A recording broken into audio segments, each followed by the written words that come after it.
Hello everyone, welcome to mathematics by engineer A R Ghosh, जहां हम maths को simple, logical और इंटरेस्टिंग बनाते हैं।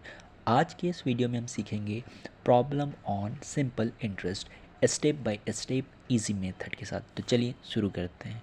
तो इस क्वेश्चन में बोला जा रहा है, if the ratio of the principal and the simple interest for 5 years is 10:7, then the rate of interest per annum is. और हमारे पास ये 4 ऑप्शन है जिसमें से आपको करेक्ट आंसर को सेलेक्ट करना है। तो चलिए हम लोग देखते हैं। यदि इसको हम लोग सॉल्व करना स्टार्ट करें तो हमारे पास इन्फॉर्मेशन जो क्वेश्चन ने दिया है वो क्या क्या है। प्रिंसिपल और सिंपल इंटरेस्ट का जो रेशियो है वो हमारे पास 10:7 को लिख सकते हैं। 10/7 रेशियो मतलब क्या होता है, सिंपल डिवीज़न होता है। टाइम हमारे पास है 5 ईयर्स। आपसे पूछा गया rate of interest per annum, R का वैल्यू आपसे पूछा गया है। तो सबसे पहले आपको ये जानना है कि सिंपल इंटरेस्ट का जो फॉर्मूला होता है वो P multiplied by R multiplied by T divided by 100 होता है। जहाँ पर एस आई क्या है, हमारा सिंपल इंटरेस्ट है, P क्या है, प्रिंसिपल है, आर क्या है, rate of interest per annum होता है, टी क्या होता है, टाइम होता है। अब जब आप सिंपल इंटरेस्ट का क्वेश्चन को बनाओगे आपको ऐसा बोला जाएगा, rate of interest per annum 25%, rate of interest per annum 10%। तो उस केस में आपको यहाँ पर आर का वैल्यू 25 पुट करना है, आर का वैल्यू 10 लेके पुट करना है, क्योंकि जो रेट दिया रहता है हमेशा परसेंट में दिया रहता है, लेकिन हमें इस फॉर्मूला में आर का न्यूमरल वैल्यू निकालना है।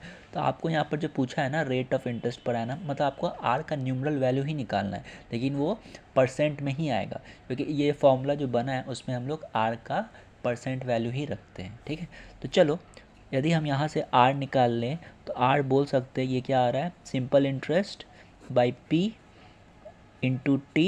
ये 100 मल्टीप्लाई में चला जाएगा, कुछ ऐसा आ रहा है। तो मतलब और बोल सकते हैं simple interest divided by P into 1/t multiplied by 100। यदि वैल्यू पुट करोगे, प्रिंसिपल अपॉन सिंपल इंटरेस्ट का जो रेशियो है वो 10/7 है, तो सिंपल इंटरेस्ट और प्रिंसिपल का रेशियो इसका रेसिप्रोकल हो जाएगा, जो कि हमारा 10 नीचे आ जाएगा, 7 ऊपर आएगा ऐसे, और 1/t मतलब 1/5 इंटू 100 करेंगे तो ये 10 टाइम्स में कैंसिल हो जाएगा, और ये इसको 2 टाइम्स में कैंसिल कर देगा। तो 7 इंटू 2 कितना आ रहा है, 14 आ रहा है।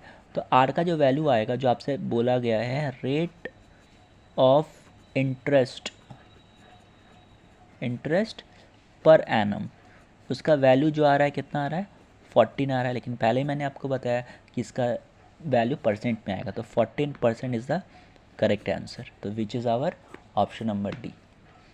Thank you.